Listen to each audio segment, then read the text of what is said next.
We're just waiting a few seconds until as we bring people in from the waiting rooms, and we'll be beginning very shortly. So welcome.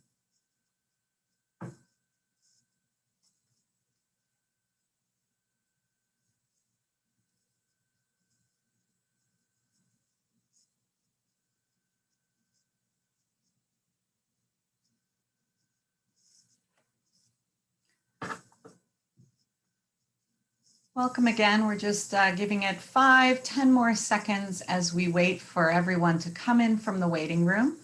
We have a large group today, so we'll be beginning in just a few moments.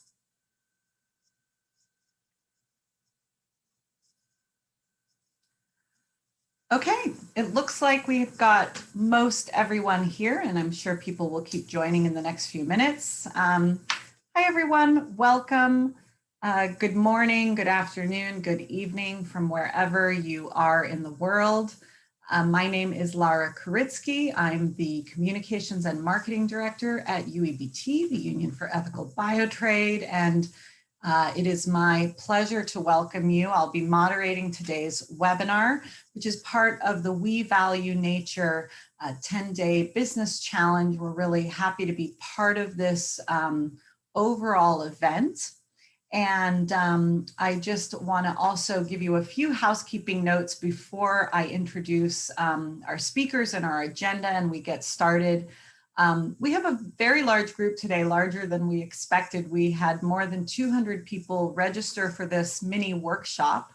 So we are keeping you muted, but you can chat to each other in the chat box. You can ask us questions in the question box.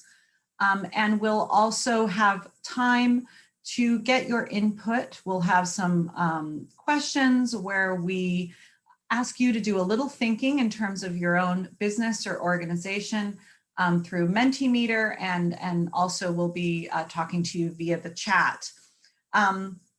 And we also asked you to submit questions in advance, and thank you. You know, more than 50 of you submitted questions in advance. We've looked at all of those. We've tried to incorporate much of that into the various presentations and interviews we'll be having today. So I'm just going to quickly introduce our speakers just on the slide in front of you. They're all here, but we'll give them a moment to themselves before they come and present. Today is a mix. It's 90 minutes long of presentations and interviews.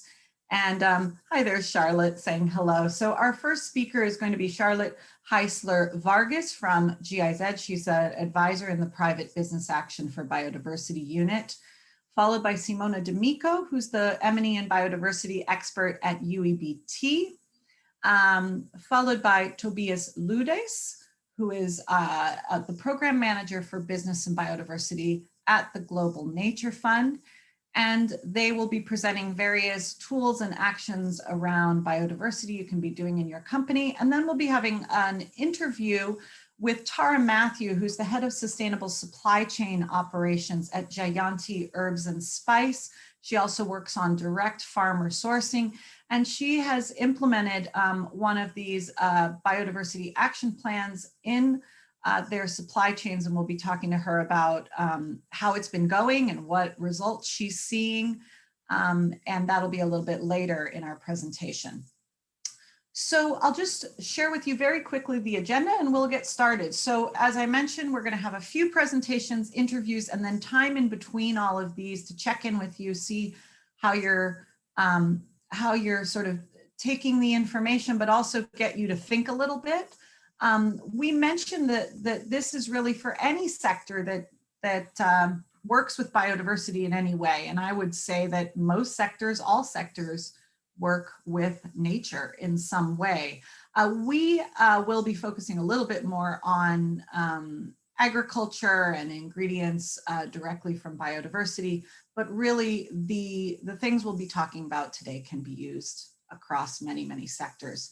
So we'll give an introduction. My colleague Charlotte from GIZ will be doing that on the importance of biodiversity for business, just a 5-minute overview. We'll be talking about the various tools that we have that you might choose to use. We'll do an interview with Jayanti, and then we'll get your questions at the end. So now it's my pleasure to introduce Charlotte again from GIZ to start us off with an introduction. And Charlotte, please go ahead.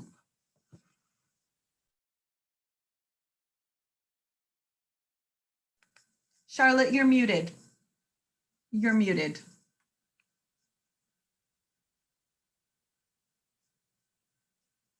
I don't know, we're not hearing you.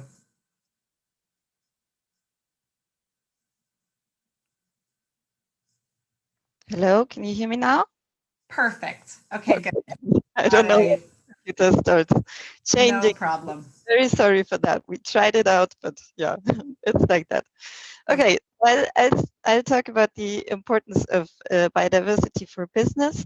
And let me start with pointing out that biodiversity or biological diversity is not only about the diversity of species, but also about the diversity of ecosystems and genes. And when we talk about ecosystems, it's also important to take into account that this refers to the elements the ecosystems contain and also to the relations, interactions, and processes between them. Next slide. Now, biodiversity is seeing a dramatic loss, and I've brought some recent numbers to underline this. Already 83% of all wild mammals and 50% of all plants have been lost.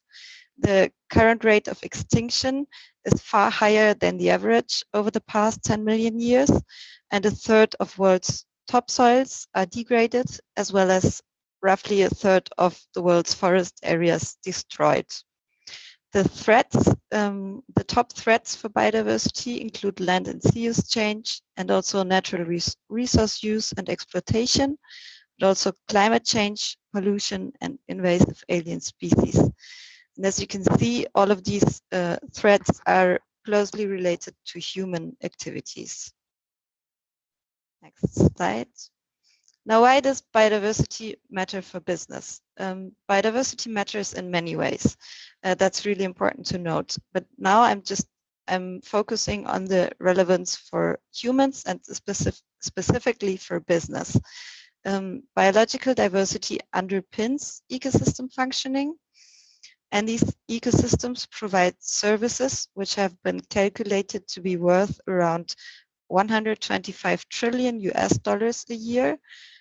Services such as, for example, fertile and stable soils, pollination, climate regulation, but also the provision of raw materials, which might be relevant for or are relevant for the food sector or cosmetic sector, just to name a few examples. Next. More than half of the world's GDP is dependent on ecosystem services, and also estimates have found that 12 trillion US dollars of market opportunities lie in the achievement of the Sustainable Development Goals, and many of these goals are related to biodiversity. Biodiversity also brings the opportunity to reduce risks of future pandemics, as the current pandemic we are living has been found to be closely related to the closer interlinkages between humans and wildlife. And this is related, for example, to habitat loss. Next. Some more points why businesses should pay attention to biodiversity. It brings it's possible to avoid risks such as the risk of reputation loss, market-related risks, regulation and law-related risks, just to name a few. And there are also opportunities for business, such as opportunities related to product innovation, to new markets, or to transparency. Next.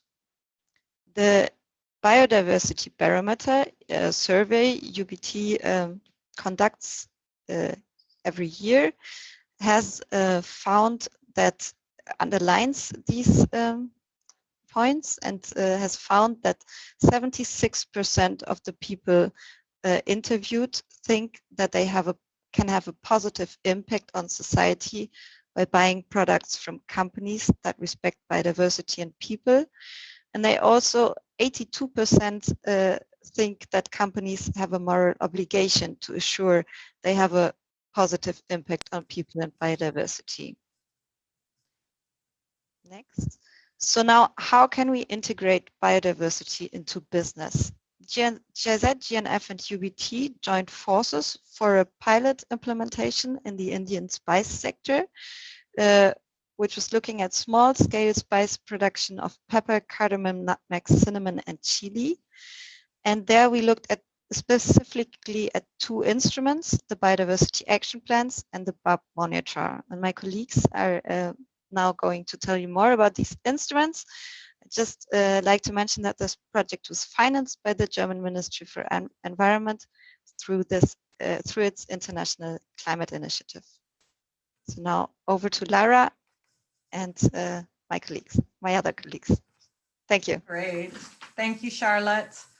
All right, so a quick poll with all of you before we introduce some tools. You can see on your screen, many of you have done this before, a code and a URL. You want to open a new tab on your browser, but stay with us on the other tab, or open your phone, and you're going to go to menti.com. There's also a direct URL that Ileana, our colleague, has put into the chat, so you can go that way, or you can aim your phone at the lovely QR code on your screen. So lots of ways to go. If you're listening via phone, via audio only, and you do have a phone with Wi-Fi, you want to go to menti.com, MENTI.com, and you're going to put in the code 68482768. And you can see there on the screen, people are already beginning to read the questions. So also for those of you just listening, if you're not able to access the Menti, this is a question saying, thinking about your organization or company, where does biodiversity intersect with your activities? So we'll just give everybody another minute to get there, to read this question, to read all the answers, and I'll be silent for just a little bit and we'll see how this continues to shape up.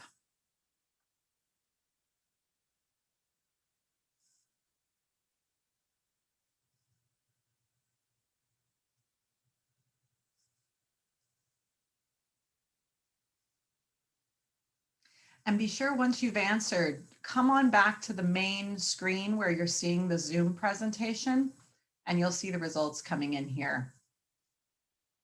We'll give everybody maybe 20 more seconds or so.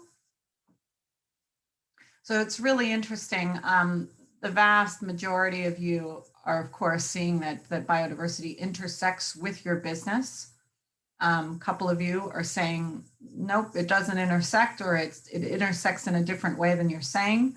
I would say the biggest answer, yes, I think by far the biggest answer we're getting is that my organization promotes projects for conservation and sustainable use of biodiversity, followed by my organization works in areas that are rich in biodiversity and my business may have an impact on biodiversity, followed by my organization uses raw material from biodiversity, or my organization defines, certifies business practices for biodiversity.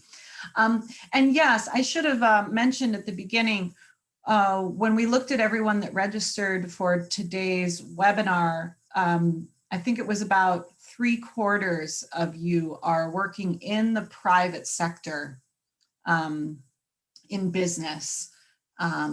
And so we're seeing this here, that you're involved in projects, you're sourcing from biodiversity, you're working in biodiverse areas, and you're recognizing your impact there. So that's great. Thank you so much. Let's actually close the Mentimeter now. And we're going to go back to our presentations, and we will come back to you again in another few minutes. We're now going to go into these tools that we want to share with you. And we're going to start with Simona D'Amico from UEBT, who's developed a lot of this work and is working with lots of companies on these. And Simona, I know you're going to present to us the tools, but I hope you'll also share how it's going with other companies. I know you're working with lots of companies on this. And I understand people are really liking this approach, liking these tools, and finding that it's workable. Thanks for being with us, and please go ahead. Thank you, Lara, and thank you everyone for joining this webinar.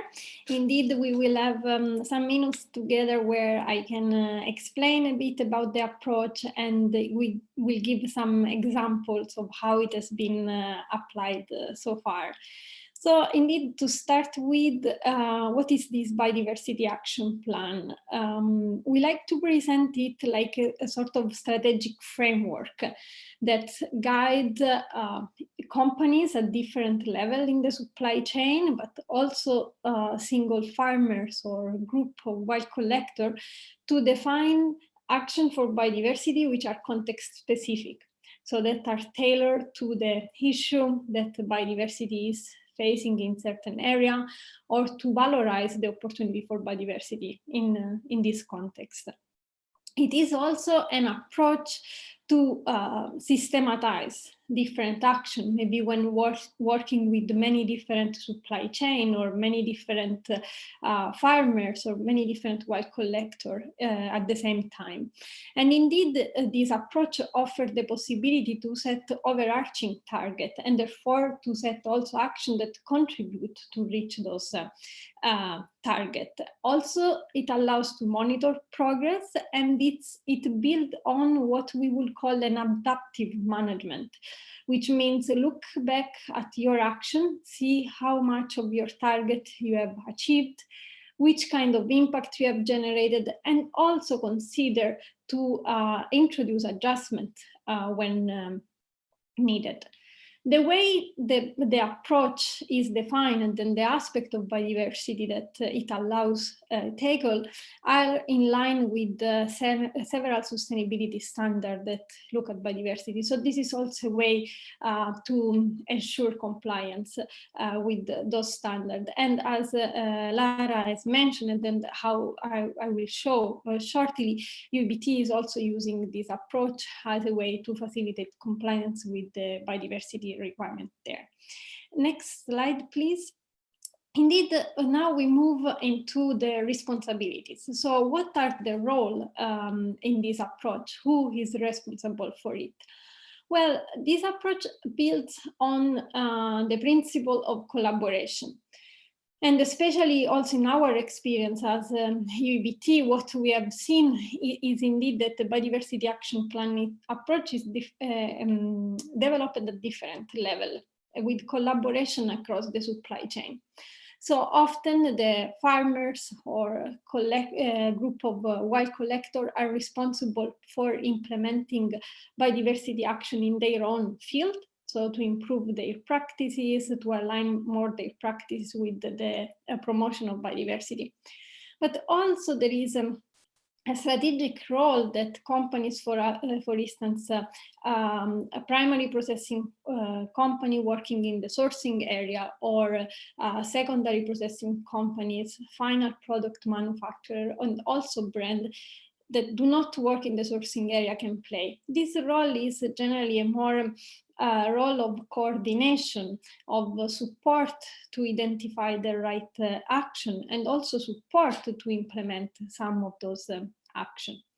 Another key element when talking about roles and responsibilities of the Biodiversity Action Plan approach is that, especially for all those measures that look into conservation or restoration of biodiversity, also outside the farming or wild collection site, the idea is to promote linkages and collaboration between the supply chain and the actors in the supply chain, and also local organizations that may be environmental NGO, research center, or also governmental organizations that are promoting programs to restore or to conserve biodiversity. So on this, it's important also to create linkages.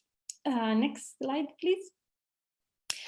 And looking at the scope of the intervention, the Biodiversity Action Plan seeks to promote positive impact together with the reduction of the negative impact. What do we mean for this is that we expect that the businesses working on biodiversity do not only reduce the negative impact that may come because of their or interrelated activities, but that also promote positive impact.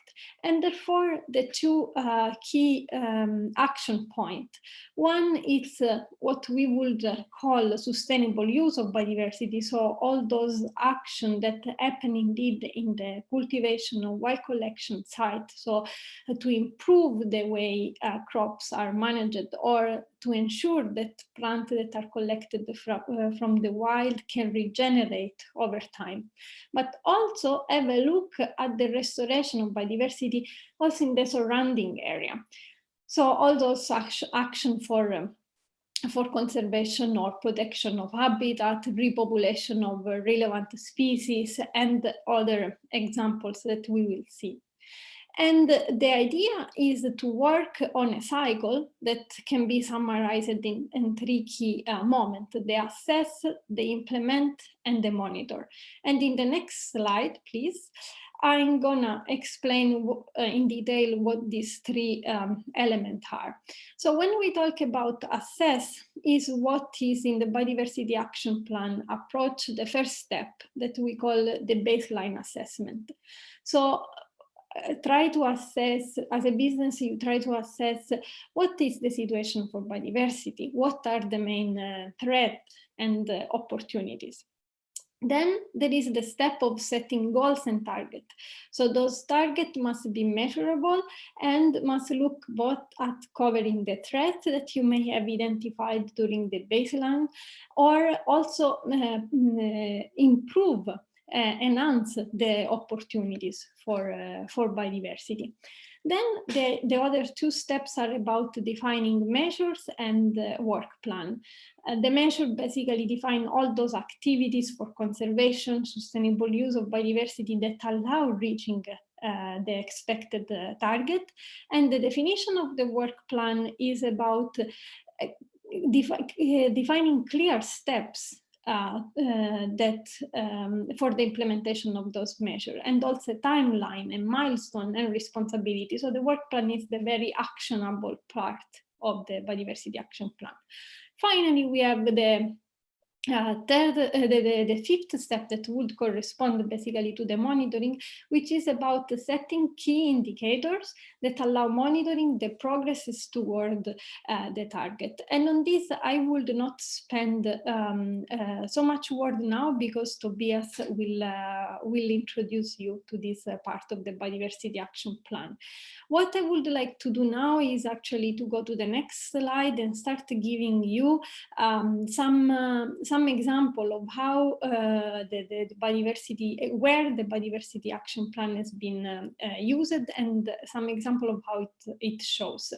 So, so far, as part of this collaboration that Charlotte mentioned, we have several organizations that have adopted or that are promoting the Biodiversity Action Plan.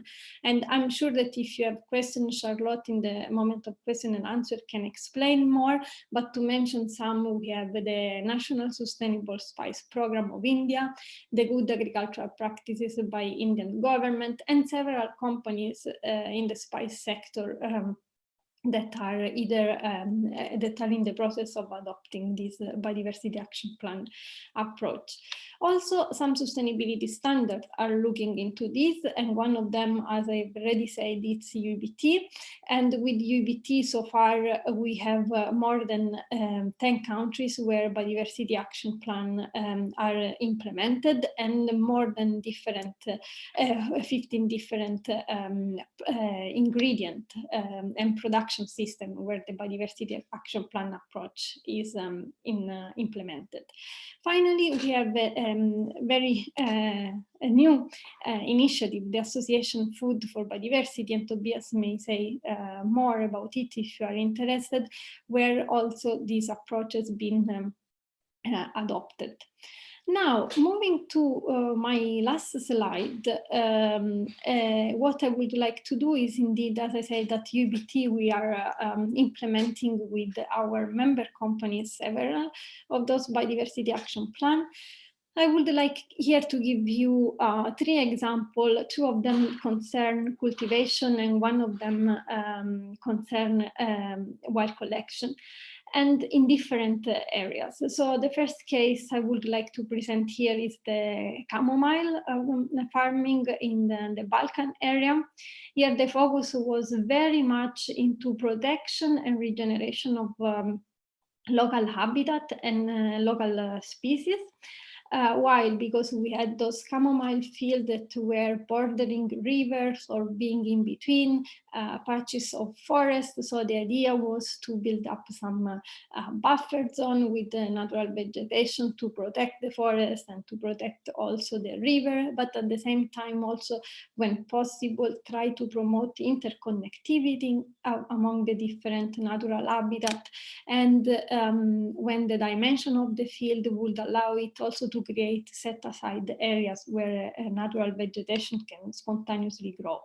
Another focal point was of this plan was to promote genetic diversity and resilience, because with some change in the climatic condition, some pests started emerging. So the idea was to create some experimental field where different varieties could be crossed and then monitored in relation to their adaptation to local condition and to pests and disease. Another plan that was developed was in Egypt in relation to the production of many different herbs. Here in the picture you see some fennel, this was one of the herbs. And here the focus was on restoring soil. Soil was degraded with all the consequences this can have on the health of the plant. And so the focus was on improving the multi-cropping system that the farmers were already having, introduce some native trees that had also the function of improving soil condition, and especially training farmers on production of compost and use the compost as a way to improve soil fertility. And another focus was on reducing the use of pesticide, and for these integrated pest management practices were promoted. The last example I would like to give is the rosehip wild collection in Latin America.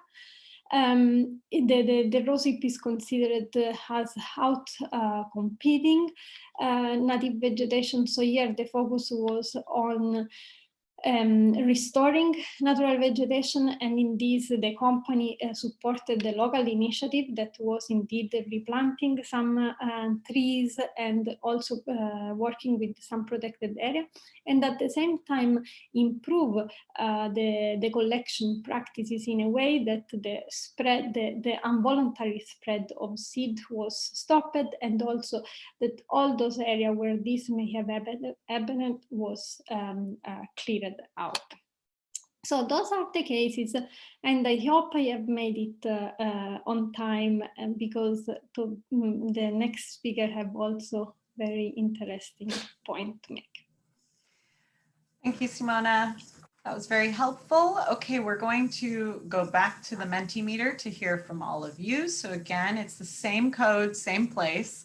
So if you already have that open, you should see the next question. Actually, let's see if we can bring that question up. Perfect. That is the one. So again, it's menti.com. And then you're going to put in code 68482768, or there's a direct link in the chat.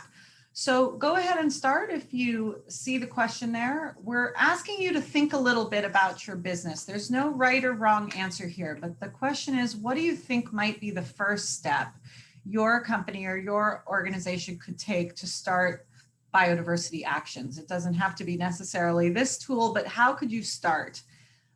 Many of you will answer in different ways because you may be at different places in this.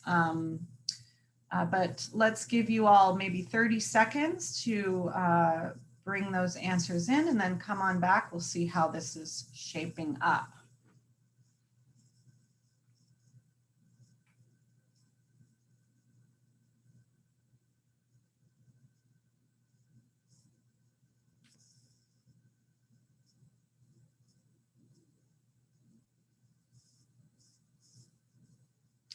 Okay, come on back if you've finished answering. It looks like we've got most of the answers in.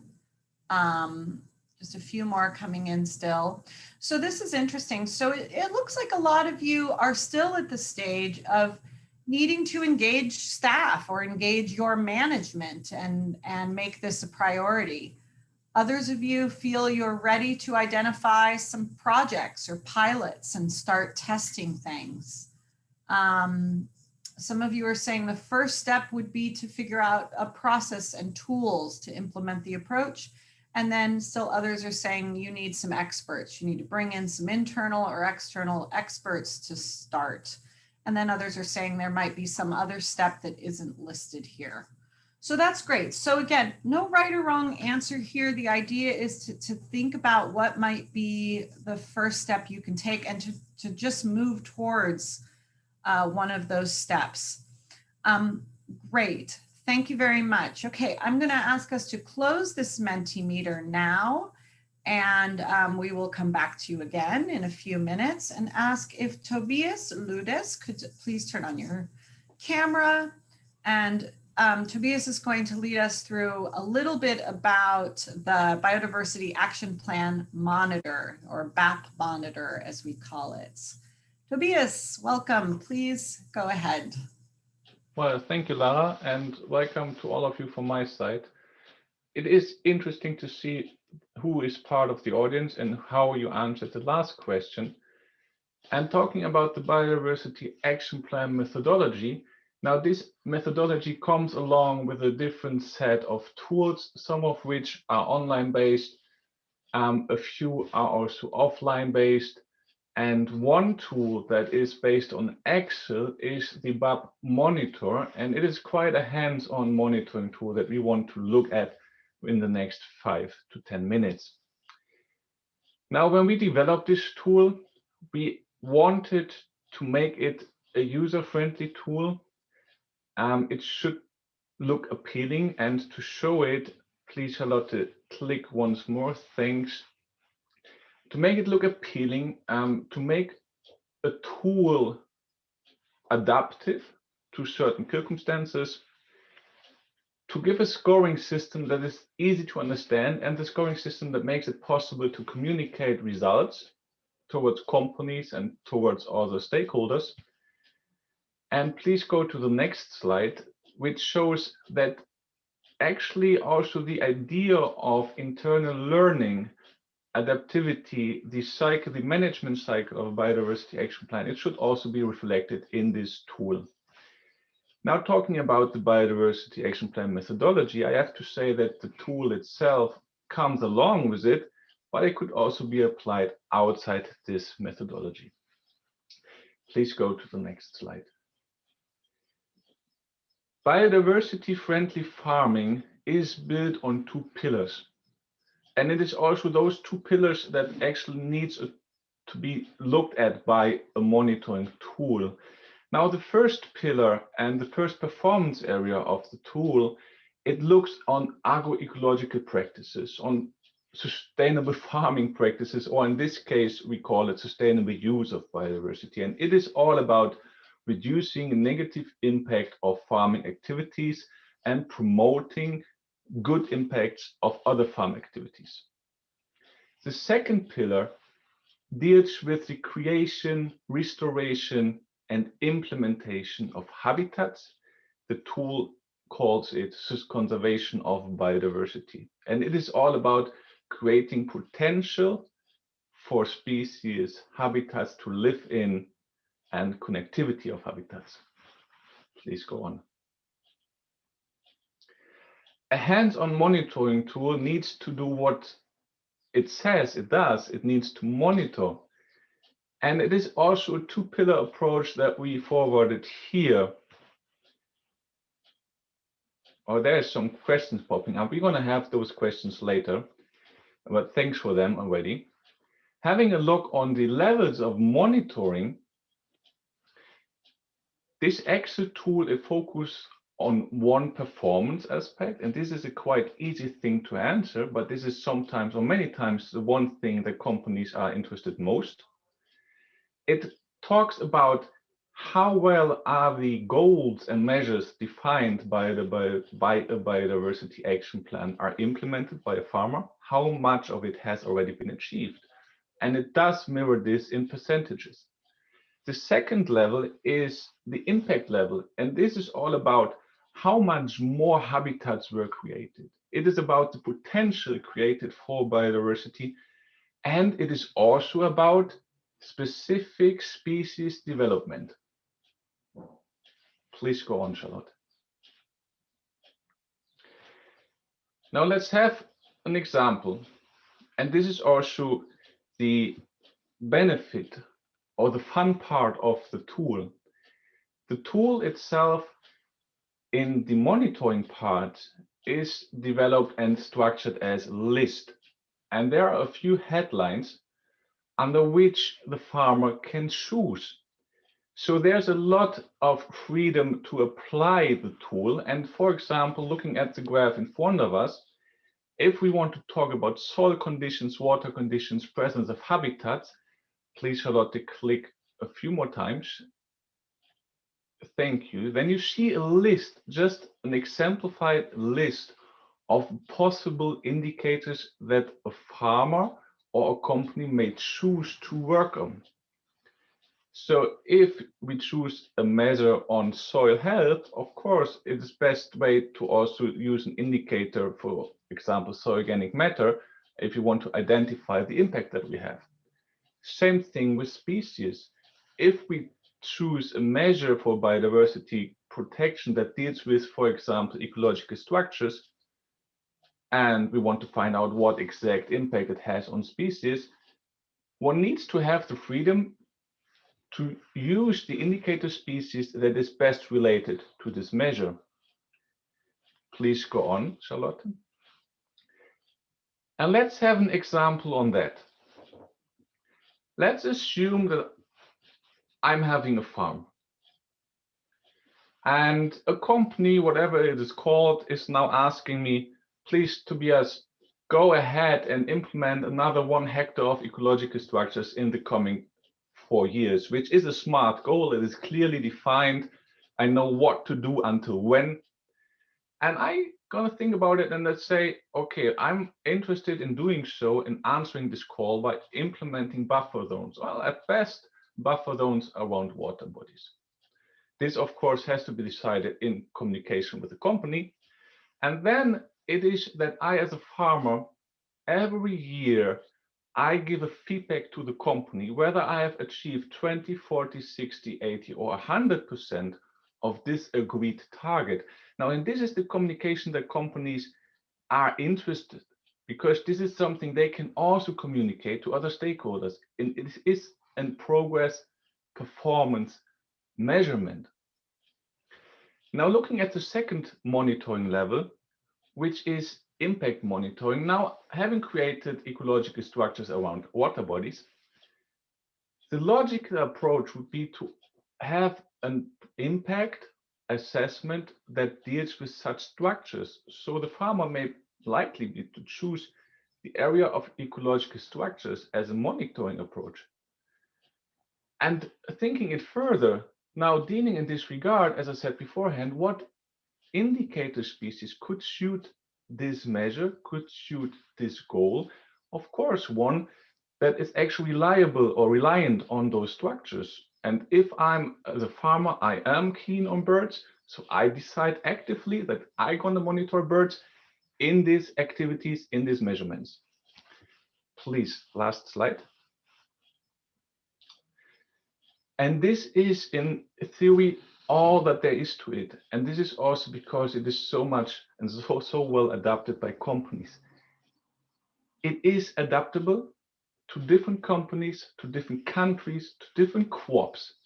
And it is also adaptable to all stages of the supply chain, because it is an Excel application that can be changed and can be modified to certain circumstances.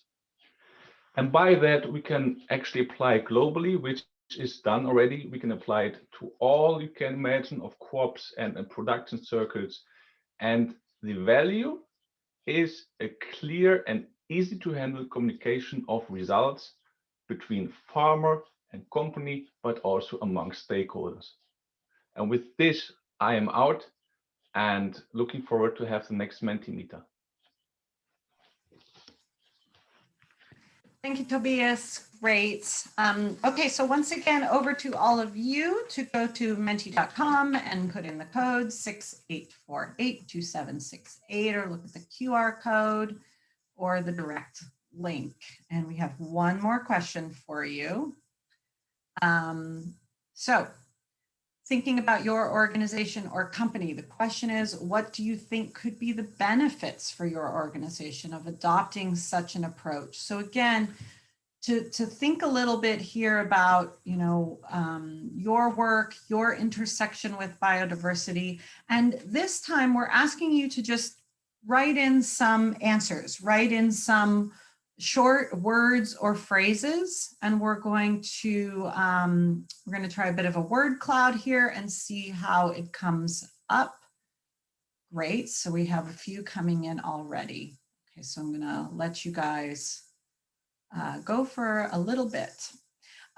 Yes, and Ileana is pointing out in the chat that you actually have the opportunity to give up to 3 answers, but it's a little bit tricky. If you want to give more than 1 answer, just don't hit submit until you put in your 3 phrases or words, then hit the submit button, because once you hit the submit button, you're done with the question.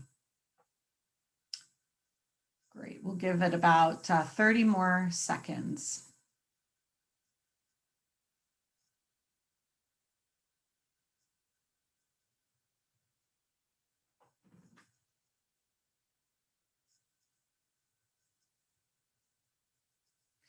And if you've already put that in, come on back and you're going to see how this is evolving as more people submit things.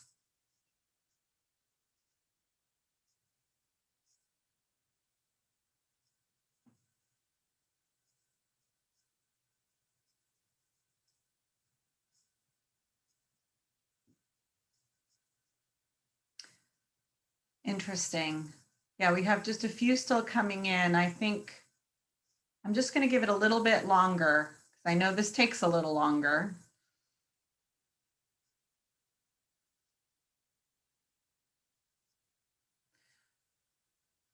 Great, interesting. So it looks like many of you, you know how these word clouds work. If we get several responses saying the same thing, the words are bigger on the word cloud, and a lot of you are saying reputation, impact, the ability to be seen as responsible, to be able to monitor your impact, longevity, interesting, continuity. So this idea of, staying in business and able to keep on doing what you're doing, resources for the future. And then we have lots of things in here, respect for nature, market value, transparency, sustainable sourcing, employee well-being. We have vision coming up, being a little bit stronger, doing the right thing, risk reduction, best practices. So it's interesting. What you really see coming out here is there's a complete mix of business case, reputation, vision, employee morale, traceability, these kinds of things, and then the real impact you can have on the ground.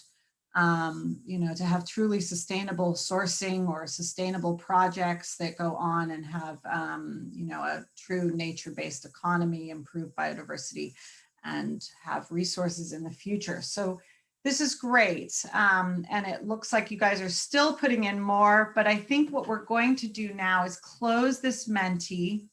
Thank you so much for your answers. And we're going to go back to the presentation. And now it's my chance to introduce Tara Matthew. If some of you were with us on a UEBT webinar last, I think it was November, Tara joined us and shared a little bit then. And I'm so pleased to have her back. Hi, Tara, to talk to us about their work with Biodiversity Actions in India. So Tara, welcome. Maybe you could start by giving our audience a bit of an overview of Jayanti, your business, what products you create, and where they go in the world, and maybe a little bit about your role as well would be helpful. Sure. Thank you. So Jayanti is a food processing company. We are in the herbs and spice business, and we have operations in India, in Turkey, Vietnam, Switzerland, and in the US.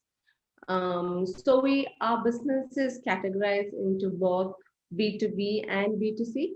So we have bulk B2B businesses, which go into countries like the US, into Australia, UK, some into Canada, and countries like that.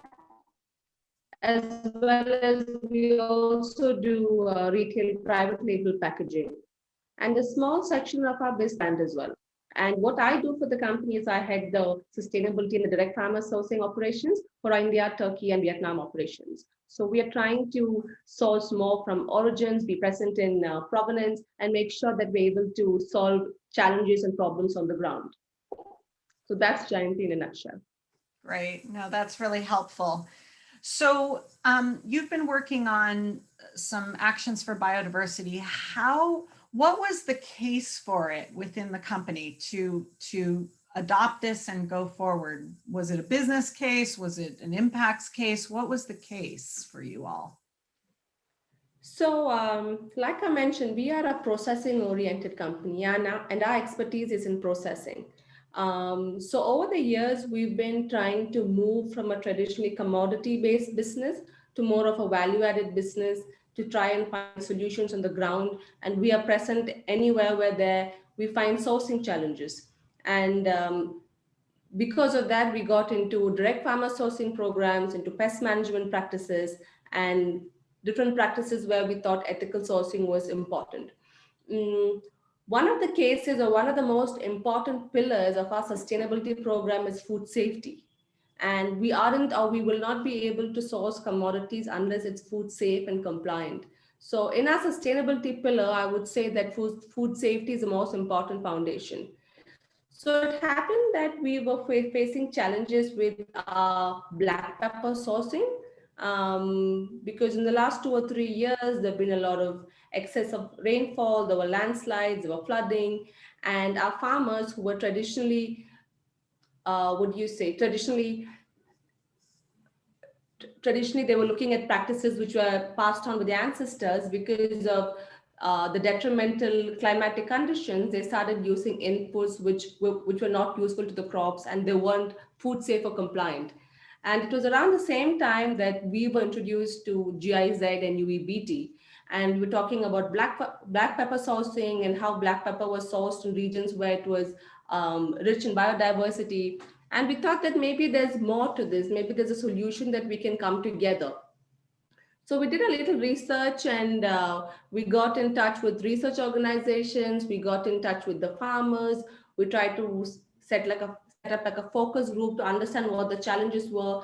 And then we realized that knowingly or unknowingly, the farmers started going into a mono variety of planting and crop cultivation, and that was sort of not helpful to the environment. The crops were becoming less resilient to climatic conditions, and therefore, in order to save the crops, they were resorting to measures which were not really food safe or compliant. And through research with GIZ and UEBT, we realized that the only way to solve this issue was to go back to traditional practices, to make sure that the farmers were having a mixed variety of hybrid crops, traditional crops, making sure that there was enough plant cover, making sure that there was biodiversity in the farms. And therefore, that was our business case, where food safety was paramount. And the only way to achieve food safety was to sort of integrate biodiversity into our supply chain. So it's really interesting. So there were these climatological challenges, and I guess what you're saying is farmers kind of gave up their traditional handed down through generations way and started to do to do these things to kind of keep the crop going that were not good for the environment. Is that right? So they're Right. That's right. I think creating it this was, monoculture. yes, that was sort of, I guess it was unintentional as well. I don't think Yeah. any farmer would go out of the way to sort of to do anything which is detrimental to environment, right? But then it's also sort of a desperate measure. You want to save your crop, what do you do? So then like you go for quick fixes. Because of course, when you go back to traditional practices, it takes about 2 to 3 years to see that change. But then if your crop is dying today, then you have to do something about it. Yeah. So, and I don't know, for our audience who, pepper is a very specific, spice. And my understanding is it's the world's largest traded spice. Is that correct? Pepper? I think it's the world's Largest traded spice, I would think it's black pepper. Yes. Yeah. Yeah. So, so my next question is, how did you integrate this into the company? And if I could add one more thing, so you had to integrate it into your company, but you also had to convince farmers to, in a way, go back. How did you do that? How did you make that happen? I think that was a long and the most challenging process in this. It was back and forth conversations because even before we started the intervention with farmers, we had to get a buy-in from the board. And you go and talk to the board and say that I want to do a biodiversity project. And out of the blue, they were like, but we are a processing company. We're not running environmental campaigns. What is the case for biodiversity for the business? And rightly so, because that's a typical reaction that you would get from a for business oriented company. And then we had to sit and give the presentations, make economics out of it, make commercial sense into it, saying that, okay, most of the time you ask what's in it for us if we do it, right? But you don't take a step back and ask what's going to happen if we don't do it. Because then what happens is if we aren't able to find solutions, then in the long run, the area is not going to be compatible for sourcing. And that is sort of, it's a disadvantage for your business. So there was one part where we had to convince the management, and then there was another part where we had to go and talk to farmers. We had to have focus groups. We had to convince lead farmers. Then we had to go back to the farming region with members from UEBT and GIZ. We had to bring in experts. We had to find the right kind of people, because our supply chain is sort of linear. You have a procurement team, you have a quality team, then you have an agronomy team. Now, which team is going to look into biodiversity? Who's going to go into the research, go into farms and ask, what are your indigenous trees? What were your ancestors practicing? What is the flora and fauna? That's not typically done in a processing company. So it took us about 2 years, and finally we've got the right people, and we are slowly starting to see improvements. Oh, that's really interesting. And when you said that the board said, why are we doing this? We're not an environmental organization. It made me think of the first Mentimeter we showed to this audience, and I think 40 different people answered that we promote projects on biodiversity. And it's interesting, I think, and I'm not saying those 40 are wrong, but I wonder how many of those, projects are actually, the working on things that, that a business needs to be doing to sustain the business. And I wonder sometimes if this mentality needs to change, that biodiversity things are nice little projects, as opposed to like, actually, this is how we're going to stay in business, and this has got to be integrated into our operations. See, if you're going to be in the ingredients business, the food business, if you're going to be into direct consumables, then I think there's more than a business case for it. Yeah, yeah. So you've started to share. You talked about the challenges that people are facing, and you've mentioned a couple best practices there. I think you said, what are the indigenous varieties of pepper we can use instead? What are some of the other good practices that you're implementing now, that you've alluded to, and in some of these traditional ways that you had to bring things back? What are the farmers doing now? So this could be very specific to pepper and a bit technical. So I apologize if the language is unfamiliar. But so like I said, specific to pepper, pepper is typically, it needs a support tree, right? And these support trees, what the farmers were using was something which was quick to grow and something which was economical. And in most of the cases, these trees weren't indigenous to the soil or indigenous to the region. And what happens is it takes up more nutrients than it needs, and it sort of becomes detrimental to all the other crops around the region. So what we tried and did was we got in touch with nurseries, we got in touch with some of the older generation farmers to try and understand what works best for the agroclimatic condition and what works best for their soil. So we took this on ourselves because, again, what is the challenge, right? It's to get the buy-in from the farmers. We tell them, hey, why don't you remove the crops which you've been growing for the last 15 years and try and put something that we've been recommending. I don't think that's going to be an easy way out. So we said, okay, let's do it. We will bear the cost. And we sort of distribute a lot of the saplings and the vines to the farmers. And last year was a baseline study or a baseline project. And so that's, again, some of the practices that we've been implementing. We've also tried to take soil analysis year on year to see whether the particular pilot plot is seeing improvements from before. What is the water condition in that region? Is the farmer using more input than before? But it's going to be a slow progress.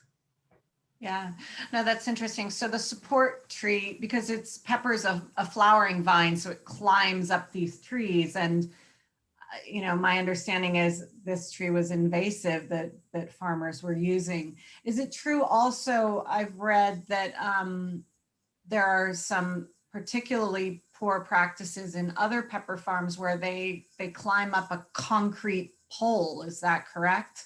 So that would be another, but that is something which is practiced in other countries, and yeah. We have seen some of our farmers try that out as an experiment, but it did not clearly work out for them in the long run, because maybe for a year or two, especially because pepper's got a large lifespan. It can go up to 25 years. Now, if it doesn't have the right medium as support, in the long run, it's not going to last. Right. It becomes detrimental to environment. There's no biodiversity. It's not promoting flora and fauna. Your temperatures become, you're increasing your temperatures. It's a lot of other problems which happens because of that. And I don't think it becomes economical. You think only about, if you have a tunnel vision and you're thinking only about the pepper vines coming up in a year or two, it works. But then there's your expenses go up trying to fix a lot of other issues around your farm. Yeah, I think so much of what we're talking about here and the convincing you have to do of boards, of farmers, of your colleagues, of your boss is changing thinking from short-term thinking to this longer term. Absolutely. There's a discomfort in that. It can be uncomfortable because it takes time and resources. So let me ask you, so again, you've shared you're starting to see some results. What are some of the results you're seeing already, or what are you expecting to see in the near future? So like I said, because this is sort of a transformation which is related to agriculture, soil, water management, flora and fauna, it wouldn't be right to say that we've already seen big improvements, because 2020 is the base year. But the best achievement or the largest improvement which we've seen is just the way we think, our thought process. We were better than yesterday. Just 2 years back, we were thinking of maybe using concrete poles to make sure that there's economies of scale. And today we're no, that's not the right way to source. That's not the right way to be doing business. And also in terms of there's more discipline, there's more monitoring, there's more, we are better than before. And I think that would be the largest achievement to me. I love that. Yeah, be better than you were yesterday, right? And we could all do that. We'd be on a much better path. So before we bring all the panelists back, I just want to give you another moment. You know, we have more than 100 people listening and probably another 100 that will get this recording. Hello, viewers of the recording. Tara, any major tips you would give to businesses out there? Anything you would want to share with companies that are thinking about doing something like this? One is to be patient, to always look at the larger picture. Like I mentioned before, most of the times when we are faced with projects such as biodiversity, and if it is not already embedded into traditional practices, you often ask, why should I do this? What's in it for me? But then if you sort of reverse that and ask, what's going to happen if I don't do it? And there you have your answer. Oh, that's great. Really helpful. All right, Tara, thank you so much. I'm going to ask you to stay with us a little bit, and I'm going to ask all of our speakers to join me. And we're going to have some questions from our audience. Great. Sure. Back, Tobias. And if you all could unmute, if you're able to. And great, we'll just, Charlotte, are you with us? Moment to join us. Ah, there you are. Thank you. Great. So we have a bunch of questions coming in, and I just, I'm going to start with one from Cedric, and maybe I can ask this to you, Simona. And Cedric is asking, what about a third pillar on regeneration, regenerating biodiversity? And I know this is kind of the big buzzword now, it's everywhere. How can any of this we're talking about contribute to regeneration? Yeah, thanks, Lara, for this question. And yeah, indeed, actually, I would not see it as a third pillar, because it's actually one of the pillars that it's in the pillar that we have been describing, like with the action to sustainably use the biodiversity that you work with, so the plant that you farm, the soil that you use for the farming and similar. But when we talk about conservation, in reality, we meant to say exactly this. So depending on the situation where you are, you can either conserve, you can either restore, regenerate something that has been degraded, or you can protect what is the biodiversity that is there. So I'm not sure if I answer your question, but what I meant to say is that it's already embedded in our approach, but because the approach is very context specific, you have to look at what is needed for biodiversity in that context. It could be regeneration, it could be conservation, it can be protection. Yeah. No, that's very helpful. And I have a question here from Katya, and maybe I'll ask this to you, Tara, first, and then maybe one of my colleagues can then comment. Did you find, so the question is about whether these tools account for trade-offs. So Tara, did you find at all that, like, as you're doing this work, you had to trade off, for example, I'm making this up, but you had to lose yield while you implement these, indigenous varieties of pepper that might have, or you start to reduce those chemicals you mentioned that weren't compliant? Were you losing things as well? Maybe not from a biodiversity perspective. And did you find that the tools help you manage those trade-offs?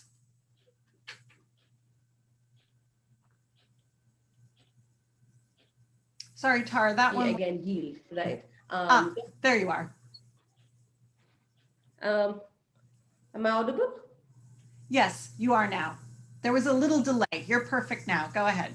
All right. So the trade-off again is yield because it's a new variety that we're trying. And as in the case of organic, it's always going to take about 3 years to sort of see that increase in yield. And because of that, it was a trade-off for the farmers, yes, because if they were going to implement these practices by themselves, then they would see a dip in their income. And therefore, what we did was we said, okay, we'll take it on ourselves. And that's how we sort of balance the trade-off for the farmer. Right. So for you, And you're, we'll continue to do so for the next 3 years. yeah.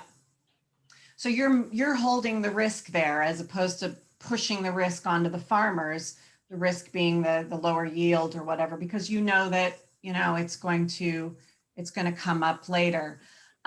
Maybe a question for either Simona or Tobias. Maybe Tobias, you can start. We have a question about aggregating data across different sites. Can you do that with these tools? Can you say, oh, I've got pepper in India and I've got chili over here? Like, does it aggregate it or do you have to go site by site? Tobias, Well, that's okay, then I'm going to if you start on that can. one. Okay. The tool itself, it is held easy and it is held with the simple percentage stages and with simple figures and numbers because aggregation is needed on company level, on standard level, and in an optimal case, aggregation is also needed above company level. And here, or that is the reason why, for example, we chose only those 5 percentage steps, 20, 40, 60, 80, 100, to make aggregation easier. And therefore, yes, it is definitely a tool that can be aggregated and a company can sum up 100 supplying farms or 500 or 5. It doesn't really matter the amount of it. It is manageable. That's great. Maybe Lara, let me comment just very briefly on this. I just want to clarify what we're giving with this tool is kind of the conceptual framework work of doing the monitoring. And by purpose, we kept it as an Excel tool because we know that every company is working with a different data collection system.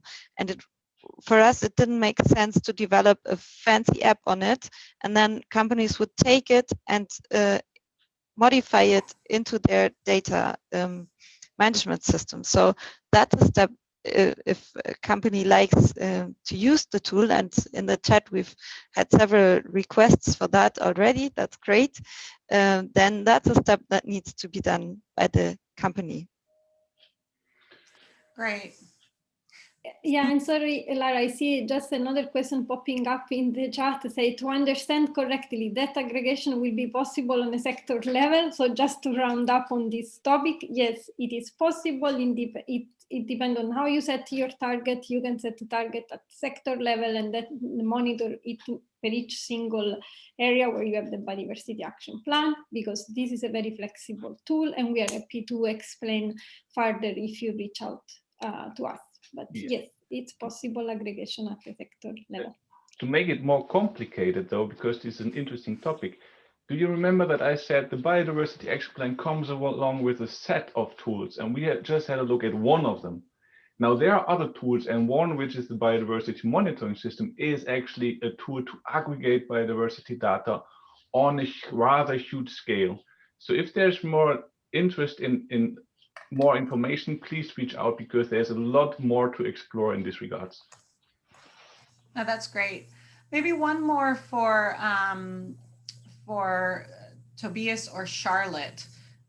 Where do you see the future of these biodiversity action plans to be, and the monitor tool to be embedded in wider private sector commitments or frameworks? And how do you see this also fed into larger reporting schemes, such as the National Biodiversity Action Plans and Strategies, the NBSAPs? Do either of you want to take that one, Tobias or Charlotte? Yeah, maybe I can start with the example of India. It was briefly mentioned that in India, the approach was already included in a national sustainable spice program, which is at the national sector level. And we really like that because that gives it a huge scale, of course. And it was also included in the Indian Good Agricultural Practices. So I think it's a tool which can be used at company level, and it's great if companies decide to do this. And it can also be integrated into standards, for example. So then it's a wider approach and reaches more, has more impact even. So yeah, I think it's possible to use it at many different levels and stages. And maybe I just add on this. There was a question on the tourism sector.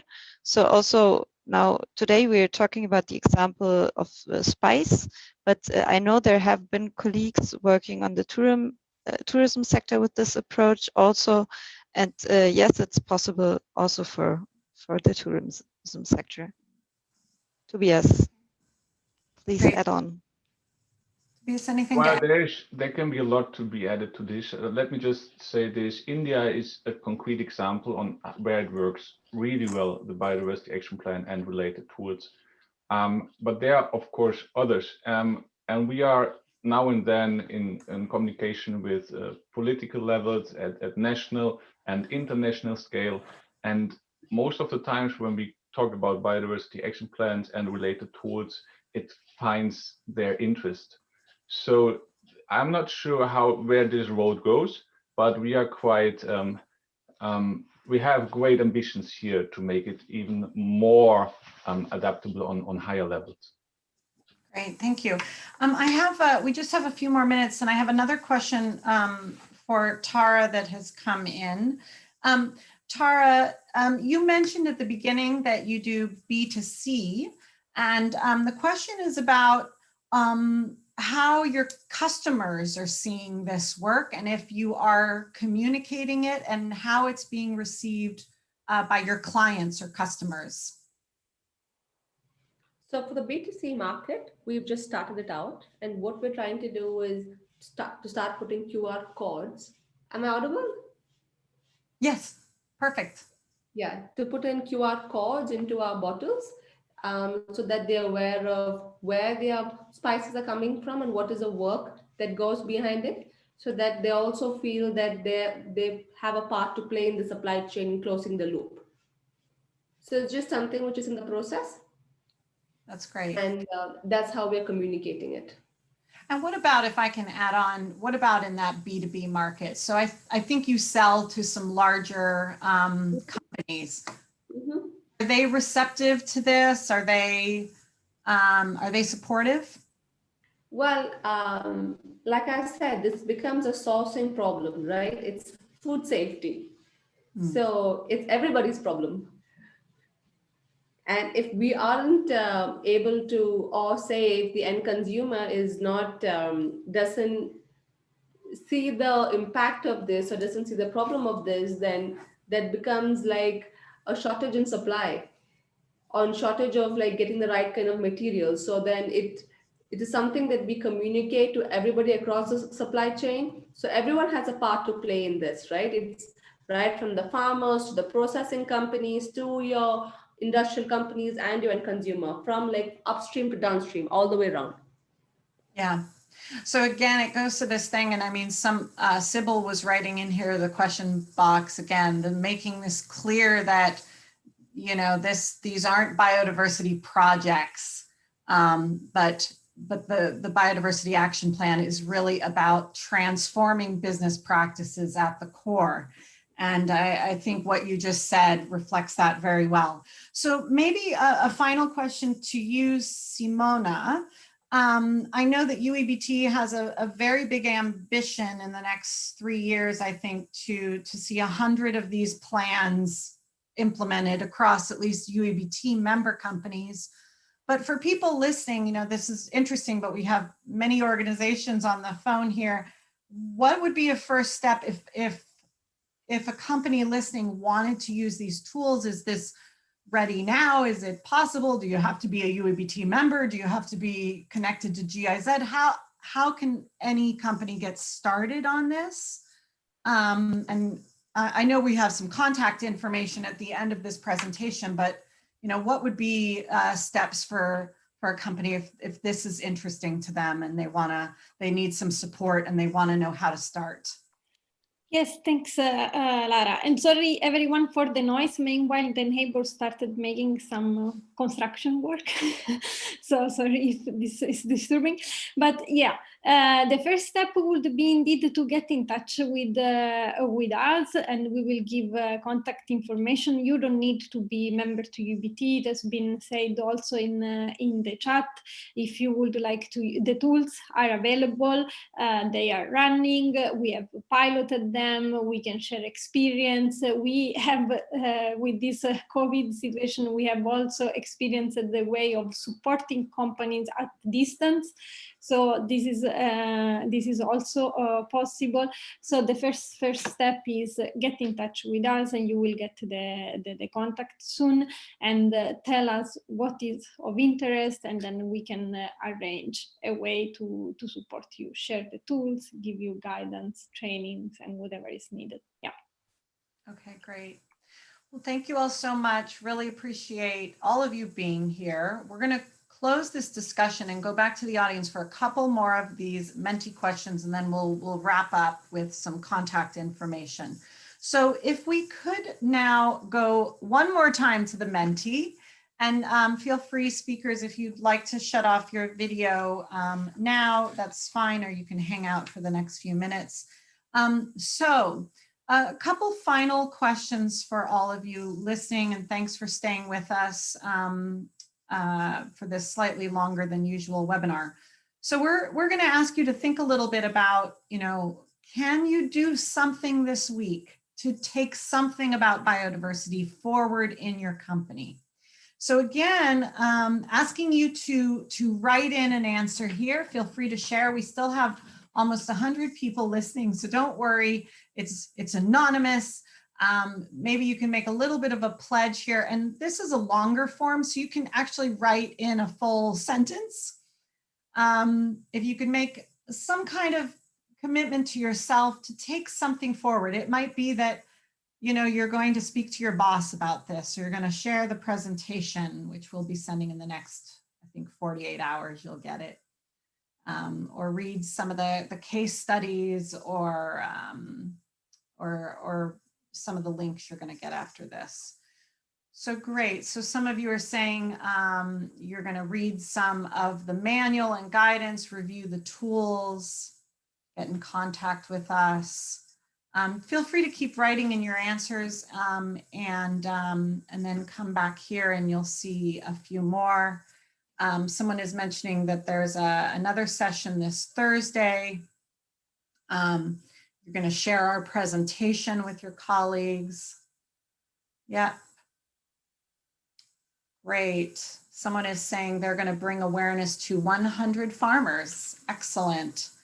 Another one is saying they're part of a sector organization and they want to encourage those sector members to consider adoption. Someone is saying they'd want to join the Food for Biodiversity group, which was mentioned in the beginning. Support fair and equitable benefit sharing. Absolutely.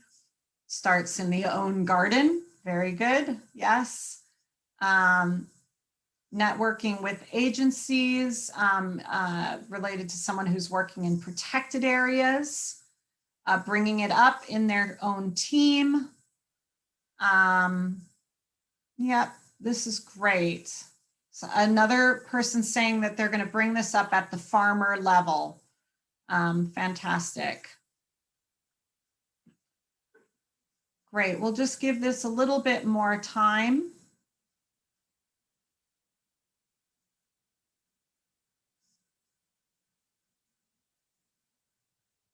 Excellent, and be sure if you've submitted your answer to come on back and see some of the scrolling inputs here. Great. So I think we've got all the answers. Those seem to be paused now. So I think we'll close this Menti.